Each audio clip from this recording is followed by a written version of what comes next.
Second year. आज हम start करेंगे डाइकोट और मोनोकोट स्टेम में डिफरेंस। अभी तक हमने क्या क्या पढ़ रखा है, थोड़ा सा उसको रिवाइज कर लेते हैं। पहले हम क्या क्या पढ़ चुके हैं। हमने जब प्राइमरी स्ट्रक्चर ऑफ स्टेम पढ़ी थी उसमें क्या क्या पढ़ा था। प्राइमरी स्ट्रक्चर ऑफ स्टेम पढ़ी थी, स्ट्रक्चर ऑफ स्टेम। इसके अंदर हमने 3 टाइप के टिश्यू सिस्टम पढ़े थे। एपिडर्मल टिश्यू सिस्टम, इसके बाद पढ़ा था हमने ग्राउंड टिश्यू सिस्टम, फिर हमने पढ़ा था वेस्क्यूलर टिश्यू सिस्टम। इन सबको हमने डिटेल में पढ़ चुके थे। एपिडर्मल टिश्यू सिस्टम क्या करता है, ग्राउंड टिश्यू सिस्टम क्या करता है और वेस्क्यूलर टिश्यू सिस्टम क्या करता है, ये सभी मिलकर प्राइमरी स्ट्रक्चर ऑफ स्टेम बनाते हैं। और इनको हमने डिटेल में पिछले वीडियोस में पढ़ चुके हैं। उसके बाद में हमने क्या स्टार्ट किया था, उसके बाद में हमने पढ़ा था anatomy of stem. Anatomy of stem में हमने क्या पढ़ा था, एनाटॉमी ऑफ स्टेम में हम बोल रहे थे कि जो सूट होती है उस सूट किसे बोलते हैं, लीफ प्लस स्टेम को हमने बोला था दिस इज सूट। जब स्टेम के ऊपर लीफ लग जाती है तो उसको हम बोलते हैं सूट। और एनाटॉमी ऑफ स्टेम में पढ़ते हैं तो जो स्टेम की स्ट्रक्चर होती है, स्टेम के अंदर नोड और इंटरनोड प्रेजेंट होते हैं, इंटरनोड एंड नोड प्रेजेंट। तो पता चलता है कि भाई ये स्टेम है। जैसे ये एक स्टेम बनाते हैं हम, यहाँ से इसकी ये नोड है, तो यहाँ से लीफ भी निकल सकती है, यहीं से कुछ न्यू ब्रांचेस भी निकल सकती है। ठीक है, यहाँ से वापस लीफ निकल सकती है। मान लो यहाँ से नया आता है, यहाँ से एक फ्लावर निकल गया। ठीक है, तो जो नोड इंटर नोड्स होती है, जो नोड्स होती है वहीं से नई ब्रांच भी निकल सकती है और लीव्स का फॉर्मेशन भी हो सकता है। और दो नोड्स के बीच की जो जगह होती है इसको हम बोलते हैं इंटरनोड। दिस इज इंटरनोड पर्व, और इसको बोलते हैं पर्व संधि। ठीक है, इसके अलावा हमने पढ़ा था जो स्टेम होते हैं वो जनरली कैसे होते हैं, एरियल होते हैं जनरली, और कभी कभी हमें अंडरग्राउंड भी मिलते हैं। अंडरग्राउंड जमीन के अंदर भी मिलते हैं। जैसे इसके एग्जांपल में हम लिख सकते हैं, जैसे राइजोम है, ट्यूबर है, और कुछ गांठे हैं। उन सबको हम लेंगे इसके अंदर, लेंगे स्टेम्स के अंदर। स्टेम्स का अगर कोई सेक्शन काटा है तो स्टेम मतलब अगर हम कोई प्लांट को पहचान रहे हैं, ये स्टेम का पार्ट है, अगर वो अंडरग्राउंड है तो हम डिफरेंस कैसे करते हैं कि ये स्टेम है या रूट है। अगर उस पर पर्व संधि और पर्व उपस्थित है, इस तरह से उपस्थित है, आपको ऐसे मिल रहा है, कुछ पर्व संधियां मिल रही है, जिसका मतलब है कि ये क्या हमारा, ये हमारा स्टेम है। ठीक है, जो कि अंडरग्राउंड स्टेम है। उसके अलावा हमने पढ़ा था जनरली प्लांट के जो स्टेम्स होते हैं वो एरियल होते हैं, कभी कभी अंडरग्राउंड में मिल सकते हैं, राइजोम, ट्यूबर, गांठे एक्सेट्रा। इसके बाद एनाटॉमी ऑफ स्टेम के बाद में हमने क्या पढ़ा था, उसके बाद में हमने पढ़ा था एनाटॉमी ऑफ मोनोडाइकोट स्टेम। पिछले वीडियो में हमने पढ़ा था anatomy of dicot stem. Dicot stem और एनाटॉमी में हमने ये भी पढ़ा था, स्टेम के बारे में पढ़ा था। स्टेम 2 टाइप्स के हो सकते हैं, एक हो सकते हैं डाइकोट स्टेम और एक हो सकते हैं मोनोकोट स्टेम। डाइकोट और मोनोकोट में क्या डिफरेंस है, डाइकोट स्टेम द्विबीजपत्री तने, जिसका वह बीज जिसको 2 भागों में बराबर बांट सकते हैं उसको बोलते हैं द्विबीजपत्री। तो इससे जो प्लांट्स बनते हैं उनके प्लांट्स के स्टेम को हम बोलेंगे द्विबीजपत्री तना। तो इसके एग्जाम्पल क्या क्या डाइकोट के एग्जाम्पल है, जैसे हमने ले लिया चना, ले लिया मटर, ले लिया, इनके बीजों को बराबर 2 भागों में बांट सकते हैं हम। नीम है, आम है, ये सब हमारे डाइकोट के अंदर आता है। मोनोकोट के अंदर जितनी भी ज्यादातर घास फूल के पौधे हैं, जैसे गेहूं है, गेहूं को हम 2 भागों में नहीं बांट सकते बराबर, चावल है इत्यादि। ठीक है, ये सब आते हैं डाइकोट में, ये सब आते हैं मोनोकोट में। फिर हमने पढ़ी थी डाइकोट स्टेम की एनाटॉमी। जब डाइकोट स्टेम की जब हमने एनाटॉमी पढ़ी थी उसमें हमने सबसे ऊपर पढ़ा था, सबसे ऊपर क्या होती है, क्यूटिकल की लेयर, जो किसकी बनी होती है, क्यूटीन की, क्यूटीन की बनी होती है, ये हमने पढ़ा था। उसके बाद में आती है एपिडर्मिस। एपिडर्मिस किससे बनता है, एपिडर्मिस बनता है एपिडर्मल टिश्यू सिस्टम से। उसके बाद में एपिडर्मिस के बाद में क्या आता है, हाइपोडर्मिस। हाइपोडर्मिस किसका भाग है, ग्राउंड टिश्यू सिस्टम का पार्ट। हाइपोडर्मिस के अंदर आता है कॉर्टेक्स या जनरल कॉर्टेक्स इसको बोलते हैं। उसके बाद आती है एंडोडर्मिस, और फिर आती है पेरिसाइकिल, और पेरिसाइकिल के अंदर आता है हमारा वेस्क्यूलर बंडल, पित्त और मेडुलरी रेस भी मिलती है। ये मेडुलरी रेस यहां से ये पूरा जो है और ये सिर्फ इसके अलावा ये पूरा किसका पार्ट है, hypodermis, cortex, endodermis, pith and medullary rays पूरा बनाता है ग्राउंड टिश्यू सिस्टम, मिलके बनाएगा hypodermis, cortical region, endodermis, pericycle, pith और मेडुलरी रेस। और वेस्कुलर बंडल बनता है हमारा वेस्कुलर टिश्यू सिस्टम के द्वारा। इस तरह हमने anatomy of monocot dicot system complete किया था। उसके बाद एनाटॉमी ऑफ, फिर पढ़ा था हमने एनाटॉमी ऑफ मोनोकॉट स्टेम। तो भाई मोनोकॉट स्टेम में क्या था, मोनोकॉट स्टेम, इसके अंदर सबसे ऊपर इसमें भी क्यूटिकल की लेयर थी, क्यूटिकल लेयर थी। तो क्यूटिकल किसकी बनी थी, क्यूटीन की बनी थी। फिर आई थी इसके अंदर एपिडर्मिस जो एपिडर्मल सिस्टम से बनेगी। उसके बाद में आया था हाइपोडर्मिस जो जनरल स्किन का एपिटाफ की बनी होती है, हाइपोडर्मिस। उसके बाद में आया था पूरा ground tissue system, ground tissue. इसके अंदर आया था ग्राउंड टिश्यू, भरण उत्तक और भरण उत्तक। ये तीन पार्ट होते हैं मोनोकॉट के अंदर। एपिडर्मिस बनता है एपिडर्मल टिश्यू सिस्टम से और ग्राउंड टिश्यू के अंदर ही होते हैं वेस्क्यूलर बंडल जो कि वेस्क्यूलर टिश्यू सिस्टम से बनते हैं। तो ये हाइपोडर्मिस और ग्राउंड टिश्यू सिस्टम बनता है, ग्राउंड टिश्यू बनते हैं ग्राउंड टिश्यू सिस्टम के द्वारा। और इसके अंदर मोनोकॉट के अंदर हमने पढ़ा था कि जो मोनोकॉट का प्लांट होता है उसको जब सेक्शन काटते हैं स्टेम का, तो इसके अंदर हम देखते हैं कि जो वेस्क्यूलर बंडल होते हैं वो इसके पूरे स्टेम में बिखरे हुए रहते हैं। इसके अंदर पिच अनुपस्थित होता है। जैसे हमें किनारे की तरफ बहुत ज्यादा वेस्क्यूलर बंडल मिलेंगे जो कैसे होंगे, स्मॉल होंगे, छोटे होंगे। परिधि की तरफ पाए जाने वाले वेस्क्यूलर बंडल छोटे होते हैं और संख्या में ज्यादा होते हैं, जबकि जो हमें मध्य में मिलेंगे, बीच के केंद्रीय भाग में मिलेंगे वो कैसे होंगे, वो मिलेंगे हमें बड़े तथा संख्या में कम। ये था मोनोकॉट स्टेम के बारे में। ये पूरा कंप्लीट हो गया। अब हम पढ़ेंगे आज, ये कंप्लीटली हम पढ़ चुके हैं पिछले वीडियोस में। आज हम स्टार्ट कर रहे हैं हमारा, सबके मैंने एक अच्छे वीडियोस बनवाए, आप अच्छे से पढ़िए उनको और साथ साथ में लिखते भी रहिए, ठीक है। और अपनी कॉपी में अच्छे से नोट्स प्रिपेयर कीजिए। आज हम पढ़ेंगे डाइकोट स्टेम और मोनोकॉट स्टेम की एनाटॉमी में क्या डिफरेंस है, difference between dicot and monocot, difference between dicot stem and anatomy में देख रहे हैं आप, एंड मोनोकॉट स्टेम। तो लाइन खींच देते दोनों के बीच में, इधर लिख देते हैं डाइकोट, इधर लिख देते हैं मोनोकॉट। एक को डिटेल में पढ़ रहे हैं, हम पढ़ चुके एक को। अब इसके डिफरेंस देख लें दोनों में क्या अंतर है। पहला हम पढ़ रहे हैं डाइकोट स्टेम है। अगर ये फर्स्ट हमारा डाइकोट स्टेम है और मोनोकॉट स्टेम में क्या डिफरेंस है। ये हमारा डाइकोट स्टेम, वो है हमारा मोनोकॉट स्टेम। जो डाइकोट स्टेम द्विबीजपत्री तना होता है उसमें क्या होता है, इस बीजपत्री तने में क्या होता है, इनमें क्या होता है, बाह्य त्वचा जो होती है एपिडर्मिस की सेल्स, एपिडर्मिस सेल्स ढोलकाकार इस तरह से मिलेगी हमें, ठीक है, ढोलकाकार होती है। साथ ही कैसे होती है, इसके ऊपर क्या पाए जाते हैं, ट्राइकोम्स।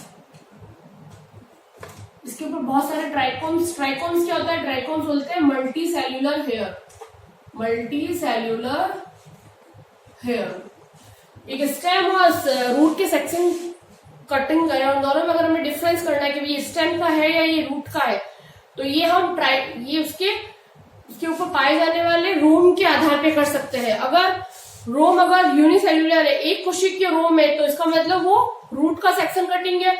और उसपे पाए जाने वाले रोम अगर बहुकोशिकीय है तो वो क्या है, तने का सेक्शन कटिंग, ठीक है। आए समझ में, टीएस को देखके हम पता कर सकते हैं।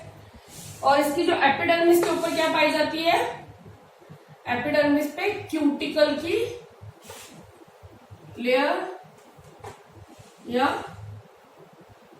वैक्स लेयर प्रेजेंट होती है, ठीक है। जो डाइकोट का स्टेम होता है, जो डाइकोट के स्टेम की जो एपिडर्मिस होती है उसकी सेल्स ढोलकाकार होती है, बेगल शेप भी कह सकते हैं जिसे हम, और इसके ऊपर multi cellular hairs trichomes present होते हैं इनके ऊपर, इनके और इनके इसके ऊपर ये क्यूटिकल की लेयर भी प्रेजेंट होती है। इसके अलावा जो एपिडर्मिस का स्टेम जब लेते हैं इसके ऊपर हमें कभी कभी स्ट्रोमेटा भी मिलते हैं।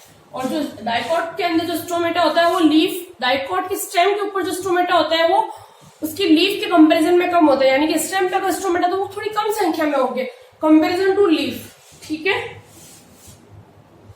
और जबकि अगर अब ये डिफरेंस इसमें देखिए तो इसके अंदर क्या होता है, इसके अंदर भी एंडोडर्मिस होती है जो ढोलकाकार होती है, परंतु इनकी जो एपिडर्मिस होती है एपिडर्मिस भी ढोलकाकार होती है। इसकी आकृति भी कैसी होती है, ढोलकाकार, ढोलक के आकार की होती है पर छोटी होती है। कैसे, इस टाइप से, ये थोड़ी लंबी तो ये ऐसे होगी छोटी छोटी, ऐसे थोड़ी छोटी होती है। और इसके ऊपर भी पतली क्यूटिकल की लेयर प्रेजेंट होती है, क्यूटिकल लेयर प्रेजेंट होती है। और ट्राइकोम्स बहुत कम मिलते हैं, मल्टीसेलुलर हेयर्स हमें ट्राइकोम्स बहुत ही कम मिलेंगे, बहुत कम मात्रा में मिलेंगे। जबकि इसके अंदर मल्टीसेलुलर हेयर काफी मात्रा, मल्टीसेलुलर हेयर को अगर बनाए तो इस तरह से बना सकते हैं मल्टीसेलुलर हेयर, मल्टीसेलुलर ये ब्रांच भी हो सकते हैं, मल्टीसेलुलर हेयर अनब्रांच्ड भी हो सकते हैं। इसके बारे में हम डिटेल में एपिडर्मल टिश्यू सिस्टम या डर्मल टिश्यू सिस्टम में डिटेल में पढ़ चुके हैं। तो आज हम सिर्फ इसको पूरा एक एक चीजें नहीं बताएंगे, पहले की वीडियोस देखिए आपको पता चल जाएगा, ठीक है। तो जो ये होता है हमारा मोनोकोट का स्टेम होता है, उसकी भी जो एपिडर्मिस होती है वो भी ढोलकाकार होती है पर थोड़ी छोटी होती है। उसके ऊपर क्यूटिकल की लेयर होती है और ट्राइकोम्स बहुत कम मात्रा में प्रेजेंट होते हैं या एब्सेंट होंगे, या तो होंगे बहुत कम होंगे या फिर होंगे ही नहीं, ठीक है। ये तो हो गया पहला डिफरेंस डाइकोट स्टेम और मोनोकोट स्टेम में। दूसरा डिफरेंस है हाइपोडर्मिस जो होती है इसकी, डाइकोट की जो हाइपोडर्मिस होती है, हाइपोडर्मिस किसकी बनती है, कोलेनकाइमा की, कोलेनकाइमा या स्थिलोकोणोत्तक, ठीक है। जनरली इसकी हाइपोडर्मिस कोलेनकाइमा की बनी होती है। डाइकोट स्टेम की हाइपोडर्मिस जनरली किसकी बनी होती है, कोलेनकाइमा की। परंतु कभी कभी हरितक क्लोरेनकाइमा या स्क्लेरेनकाइमा की भी मिल सकती है। कभी कभी कैसे मिल सकती है, कभी कभी ये कैसे मिल सकती है, कभी कभी ये क्लोरेनकाइमा और या फिर स्क्लेरेनकाइमा की भी मिल सकती है, की भी बनी मिल सकती है, ठीक है। आए समझ में। जो हाइपोडर्मिस होती है, डाइकोट स्टेम की जो हाइपोडर्मिस होती है वो सामान्यतः कोलेनकाइमा या स्थूलोकोणोत्तक की बनी होती है, पर कभी कभी यह हमें इन सेल्स के अंदर हरित लवक की उपस्थिति में इसको हम बोलते हैं कोलेनकाइमा, क्लोरेनकाइमा। तो हरित उत्तक क्लोरेनकाइमा या स्क्लेरेनकाइमा दृढ़ोत्तक की बनी हुई भी मिल सकती है। जबकि जो हमारा मोनोकोट की जो हाइपोडर्मिस होती है, हाइपोडर्मिस वो हमेशा स्क्लेरेनकाइमा की बनी होती है और कभी कभी ये क्लोरेनकाइमा की बनी भी हो सकती है। हरित लवक की उपस्थिति में ये क्लोरेनकाइमा की बनी हो सकती है, ठीक है। दोनों में डिफरेंस पता चला। इनमें क्या होता है, डाइकोट स्टेम में जनरली जो हाइपोडर्मिस होगी वो कोलेनकाइमा स्थूलोकोणोत्तक की बनी होगी और कभी कभी हरित लवक की उपस्थिति में ये क्लोरेनकाइमा या स्क्लेरेनकाइमा, कभी कभी स्क्लेरेनकाइमा, क्लोरेनकाइमा या स्क्लेरेनकाइमा दृढ़ोत्तक की मिल भी सकती है। जबकि जो मोनोकोट में हाइपोडर्मिस हमेशा स्क्लेरेनकाइमा की मिलेगी, पर कभी कभी यहाँ पर भी हरित लवक की उपस्थिति में ये क्लोरेनकाइमा की भी मिल सकती है, ठीक है। मगर यहाँ पे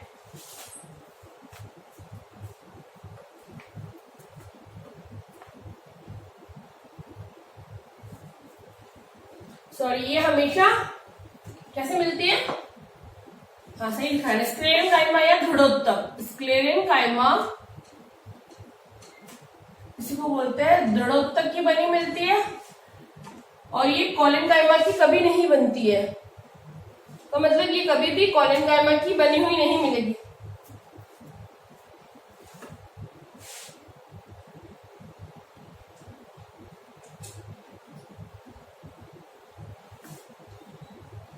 तो जनरली तो इसके अंदर तो जनरली किसकी मिलती है, स्थूलोकोणोत्तक की, स्थूलोकोणोत्तक, और इसमें जनरली मिलती है दृढ़ोत्तक की। पर कभी कभी क्लोरीन कायमा, स्क्रीन में कभी कभी क्लोरीन कायमा, या ये भी कभी कभी किसकी मिल सकती है हमें, स्थूलोकोणोत्तक की भी, स्थूलोकोणोत्तक। ठीक है, आया समझ में? वापस एक बार रिवाइज करती हूँ मैं। डाइकोट स्टेम की जो हाइपोडर्मिस होती है वो हमेशा स्थूलोकोणोत्तक की बनी होती है। कभी कभी इसमें हरित लवक की उपस्थिति में क्लोरीन कायमा या फिर कभी कभी ये स्क्रीन कायमा की बनी हुई भी मिल सकती है। जबकि मोनोकोट स्टेम की जो हाइपोडर्मिस होती है वो जो हमेशा स्क्रीन कायमा की बनी होती है, दृढ़ोत्तक की, पर कभी कभी कोलिन कायमा या स्थूलोकोणोत्तक की भी मिल सकती है। ठीक है, ये हो गया दूसरा डिफरेंस। अब हमारा तीसरा डिफरेंस, इनके अंदर जो कॉर्टेक्स होता है वॉल्कुट, कॉर्टेक्स मृदुत्तक की अनेक पंक्तियों का बना होता है। कॉर्टेक्स जो होता है जनरल कॉर्टेक्स मृदुत्तक की मल्टी लेयर का बना होता है, मल्टी लेयर्ड, बहुत सारी मल्टी लेयर्ड का होता है, मतलब पेनकाइमेटस मल्टी लेयर्ड पेनकाइमेटस सेल्स होगी इसके अंदर कॉर्टेक्स की। जबकि इसके अंदर वॉल्कुट अविभेदित होता है। इसके अंदर जो कॉर्टेक्स होता है, कॉर्टेक्स अविभेदित, भेदित, उसकी जगह इसके स्थान पर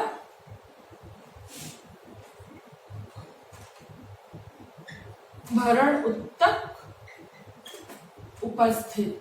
ठीक है, आए समझ में? तीसरा डिफरेंस, डाइकोट के अंदर क्या होता है, सबसे ऊपर एपिडर्मिस, फिर हाइपोडर्मिस, इसके नीचे कॉर्टेक्स या जनरल कॉर्टेक्स होता है। ये जो जनरल कॉर्टेक्स या कॉर्टेक्स होता है वो मृदुत्व की कोशिकाओं का बना होता है और इसकी मल्टी लेयर होती है, बहुत सारी बहुपंक्तिक होता है। जबकि जो मोनोकोट का स्टेम होता है, मोनोकोट के स्टेम में एपिडर्मिस के बाद में हाइपोडर्मिस आएगी और हाइपोडर्मिस के नीचे जो कॉर्टिकल रीजन होता है वो अविभेदित होता है, कॉर्टेक्स अविभेदित होता है, उसके स्थान पर मिलेगा हमें भरणोत्तक या ग्राउंड टिश्यू। ठीक है, अब तीसरा है, 3 हो गए। चौथा है इसके अंदर वॉल्कुट के नीचे क्या आती है, एपिडर्मिस, एपिडर्मिस की सेल्स कैसी होती है, यहाँ भी एपिडर्मिस की सेल्स होती है ढोलकाकार, ढोलकाकार होती है। इसमें कैस्पेरियन स्ट्रिप्स और बंडल सीट। तो मैं बताती हूँ आपको क्या होता है दोनों में, मैं दोनों का मतलब बताती हूँ, ये क्या होता है, ये क्या होता है। ठीक है, जो डाइकोट स्टेम होता है उनके अंदर जो एंडोडर्मिस होती है और ये ढोलकाकार होती है, ये और कैसी होती है, ये यूनिलेयर्ड या एक पंक्तिक। डाइकोट स्टेम में कॉर्टेक्स के नीचे हमें एपिडर्मिस मिलेगी जो एक लेयर में मिलेगी, एक सिंगल लेयर में होगी एपिडर्मिस, और ये ढोलकाकार कोशिकाओं की बनी होती है, बेगल शेप्ड होती है या ढोलकाकार। और इनके अंदर कैस्पेरियन स्ट्रिप्स, कैस्पेरियन स्ट्रिप्स कैसे बनती है, एंडोडर्मिस की सेल्स पर लिग्निन या सुबेरुइन के जमाव से, किसके, लिग्निन, या तो लिग्निन या सुबेरिन, इनके स्थूलन से क्या बनती है, कैस्पेरियन स्ट्रिप्स। और जिन एंडोडर्मिस की सेल्स में लिग्निन और कैस्पेरिन का स्थूलन नहीं होता है उन बची हुई सेल्स को हम बोलते हैं पेस्टस सेल या बाह्य कोशिकाएं। और कई बार क्या होता है, एंडोडर्मिस की सेल्स में जो स्टार्च ग्रेन होता है बहुत ज्यादा मात्रा में उपस्थित होता है, तब उन एंडोडर्मिस की सेल्स को बोलते हैं बंडल आच्छादन या बंडल सीट। बंडल सीट कब कहेंगे, जब एंडोडर्मिस की सेल में बहुत ज्यादा मात्रा में स्टार्च ग्रेन बहुत ज्यादा, स्टार्च के कण बहुत ज्यादा मात्रा में होंगे तो उसे हम बोलेंगे बंडल सीट। ठीक है, जबकि इसमें क्या होता है, एंडोडर्मिस है, ठीक है, सॉरी,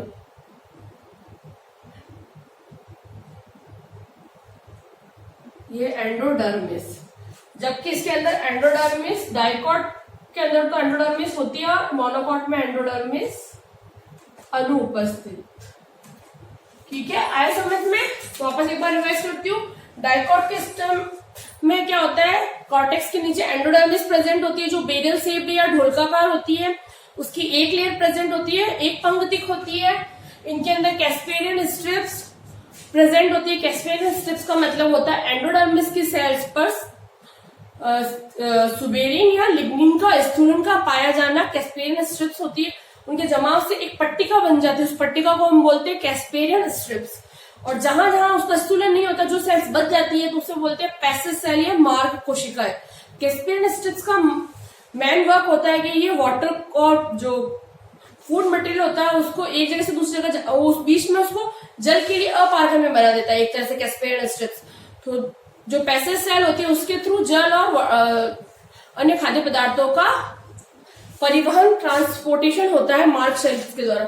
और कई बार क्या होता है, एंडोडर्मिस की सेल्स में स्टार्च के कण बहुत अधिक मात्रा में प्रेजेंट होते हैं, तो उस एंडोडर्मिस की पूरी लेयर को हम बोलते हैं बंडल सीथ या बंडल आच्छन्न। ठीक है।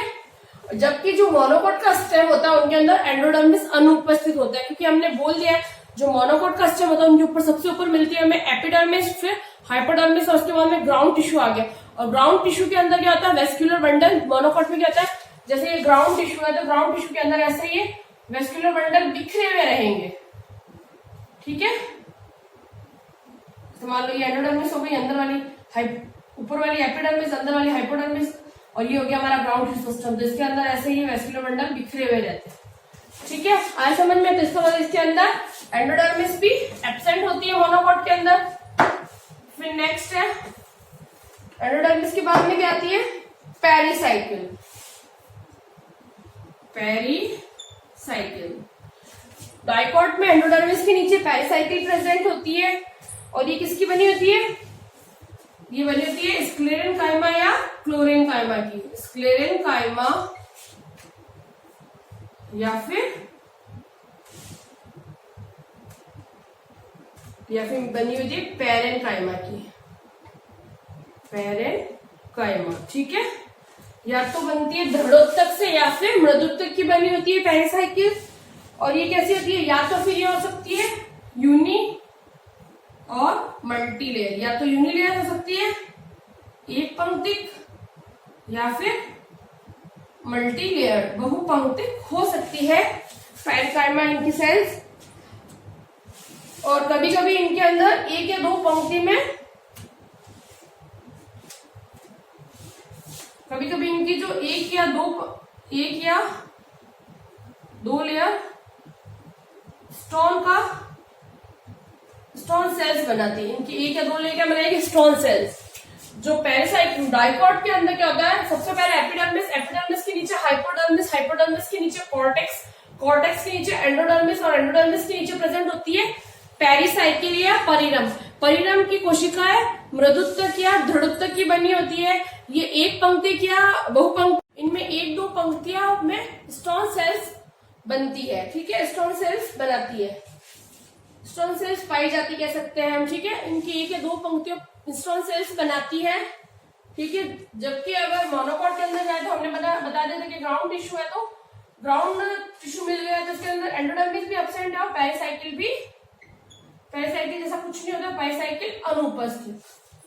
ठीक है, आय डिफरेंस समझ में अभी तक हमने क्या क्या पढ़ा है, एक इसका से रफली डायग्राम है। सबसे ऊपर एपिडर्मिस, ठीक है, एपिडर्मिस पे ये हमारे जो ट्राइकोन्स एक आधा रंध्र बना दिया। ठीक है, फिर ये हाइपोडर्मिस,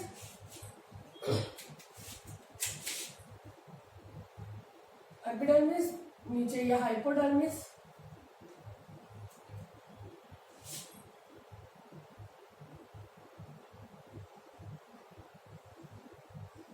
ये हाइपोडर्मिस हो गया। हाइपोडर्मिस के नीचे मल्टीलेयर कॉर्टेक्स बना देता है, ये मल्टीलेयर कॉर्टेक्स, कॉर्टेक्स हो गया मल्टीलेयर। कॉर्टेक्स के नीचे यूनिलेयर हमारा एंडोडर्मिस, ये एंडोडर्मिस, एंडोडर्मिस के नीचे ये हमारा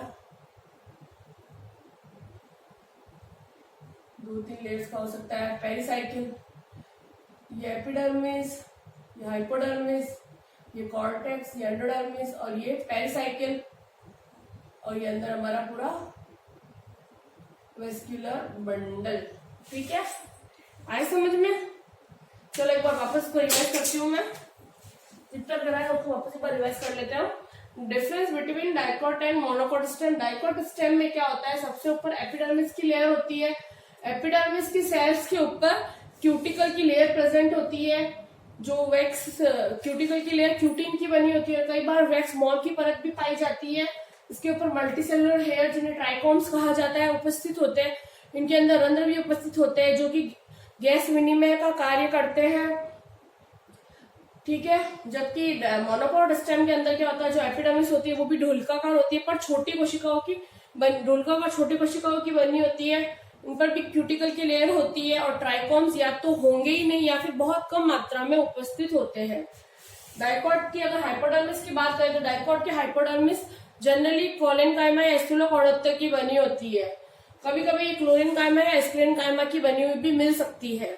जबकि मोनोकोट के जो स्टेम की जो हाइपोडर्मिस होती है वो हमेशा दृढ़ोत्तक की बनी होती है। कभी कभी ये क्लोरेनकाइमा या फिर दृढ़ोत्तक की बनी हुई, कभी कभी क्लोरेनकाइमा या स्टेरेनकाइमा की बनी हुई मिल सकती है। फिर नेक्स्ट है डाइकोट का जो कॉर्टेक्स होता है वो मल्टी लेयर्ड होता है, बहुपंक्तिक होता है और इसकी कोशिकाएं मृदुत्तक की बनी होती है। जबकि मोनोकोट के अंदर कॉर्टेक्स रीजन अविभेदित होता है, उसकी जगह पर भरणोत्तक या ग्राउंड टिश्यू उपस्थित होता है। डाइकोट के अंदर जो एंडोडर्मिस होती है उसकी कोशिकाएं ढोलकाकार होती है, एक लेयर में होती है और इनके ऊपर कैस्पेयर स्ट्रिप्स उपस्थित होती है। कैस्पेयर स्ट्रिप्स कैसे बनती है, लिग्निन या सुबेरिन के स्थूलन के द्वारा कैस्पेयर स्ट्रिप का निर्माण होता है। और कई बार एंडोडर्मिस को बंडल सीट भी कहते हैं क्योंकि एंडोडर्मिस की जो सेल्स होती है उनमें बहुत ज्यादा मात्रा में स्टार्च ग्रेन प्रेजेंट होता है, जिससे वो बंडल सीट बन जाती है। ठीक है, और जबकि अगर हम इसमें जाए मोनोकोट के अंदर एंडोडर्मिस अनुपस्थित होता है क्योंकि हमने पहले ही बोल दिया कि वो कॉर्टेक्स आगे विभेदित है भरणोत्तक में। फिर ये पेरिसाइकिल, डाइकोट्स के अंदर जो पेरिसाइकिल होती है वो स्क्लेरेनकाइमा या स्क्लेरेनकाइमा या पेरेन्काइमा की बनी होती है। ये तो फिर ये यूनिलेयर्ड हो सकती है या मल्टी लेयर्ड हो सकती है और इनकी एक दो लेयर्स के अंदर स्टोन सेल्स भी मिल सकती है। ठीक है, जबकि मोनोकोट के अंदर पेरिसाइकिल एब्सेंट होती है। आए समझ में अब तक? अब नेक्स्ट आगे पेरिसाइकिल के बाद हम पढ़ेंगे आगे वेस्कुलर बंडल। इसी के आगे हम कंटिन्यू कर देते, इसी में लिख देते।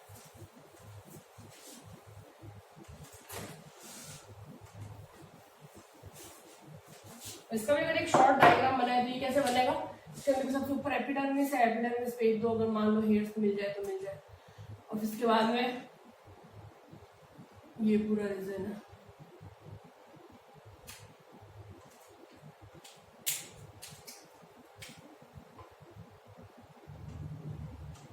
एपिडर्मिस, ठीक है, और अब ये पूरा रीजन है भरा हुआ पड़ा है, पूरे में बिखरे हुए आपको मिल जाएंगे। ठीक है, इस टाइप से मोनोकोट होता है। अब है नेक्स्ट हमारा वेस्क्यूलर टिश्यू। इसके अंदर डाइकोट स्टेम के अंदर वेस्क्यूलर टिश्यू कैसा होता है, वेस्क्यूलर टिश्यू की बात करें तो वेस्क्यूलर टिश्यू कैसा होता है, इसके अंदर जो वेस्क्यूलर टिश्यू होता है conjoint collateral open and dark. क्या कंडीशन है conjoint collateral open and dark का मतलब क्या मैं बताती हूँ आपको अभी। इसके अलावा इनके अंदर क्या होता है, bundle seat absent, bundle seat absent. ठीक है, जबकि अगर हम मोनोकोट के वेस्कुलर टिश्यू की बात करें या वेस्कुलर बंडल की बात करें, जो वेस्कुलर बंडल्स होते हैं वो कैसे होते हैं, वो कैसे होते हैं conjoint collateral closed end dark और बंडल सी प्रेजेंट।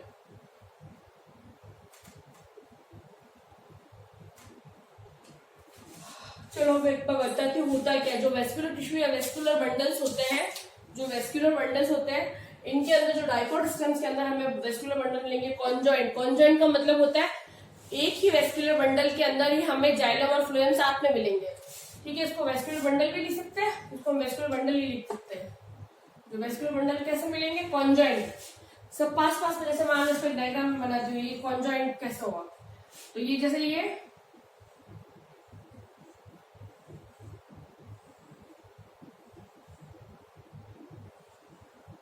ठीक है, इस टाइप से इसके अंदर मिलेंगे वेस्कुलर बंडल। ये डाइकॉट का हम बना रहे हैं।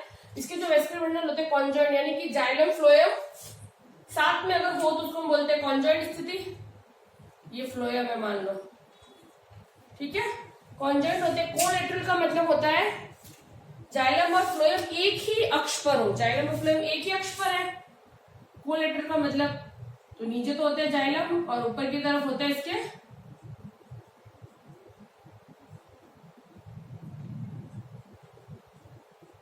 ठीक है, एक ही अक्ष पर। कैसे देखो, एक अक्ष का मतलब है एक ही अक्ष पर है, ये कोलेटरल स्थिति है।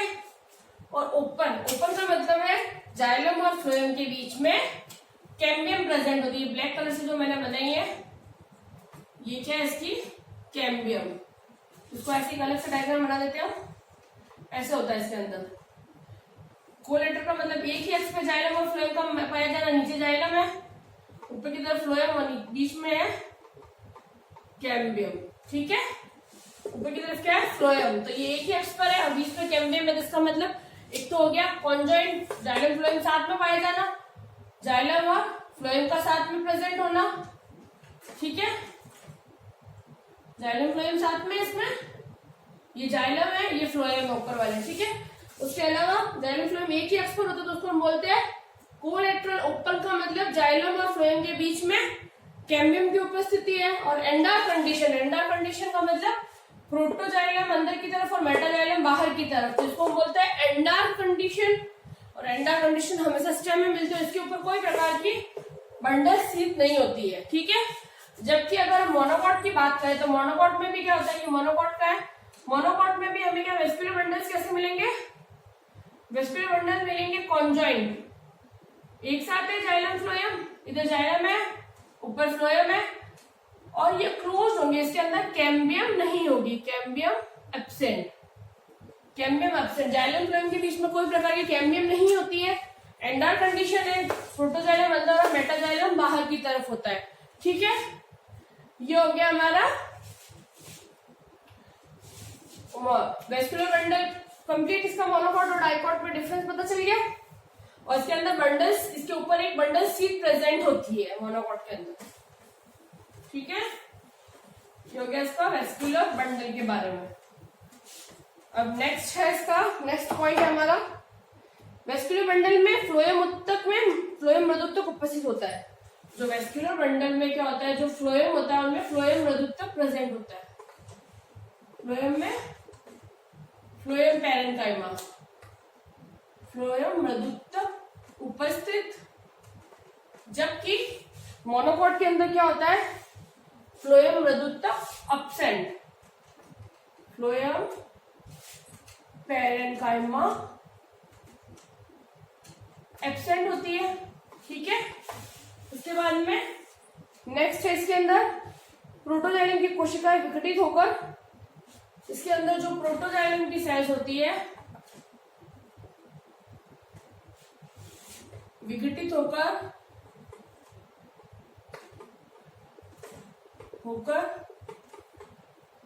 लयन जात गुहा नहीं बनाती, जबकि ये बनाती है,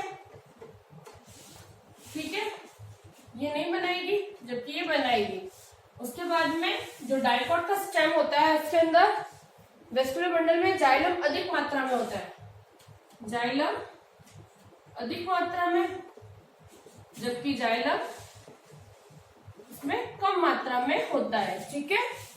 अधिक मात्रा में होता है, इसमें कम मात्रा में होता है और वाई के आकार का होता है, ठीक है। और क्या होता है, वाई के आकार का। कैसा होता है, वाई के आकार का। इसके बाद में है नेक्स्ट पॉइंट है मेडुलरी रेस प्रेजेंट होती है, प्रेजेंट, जबकि मेडुलरी रेस एब्सेंट, ठीक है। उसके बाद में नेक्स्ट है पित्त, प्रेजेंट, पित्त एब्सेंट, और लास्ट है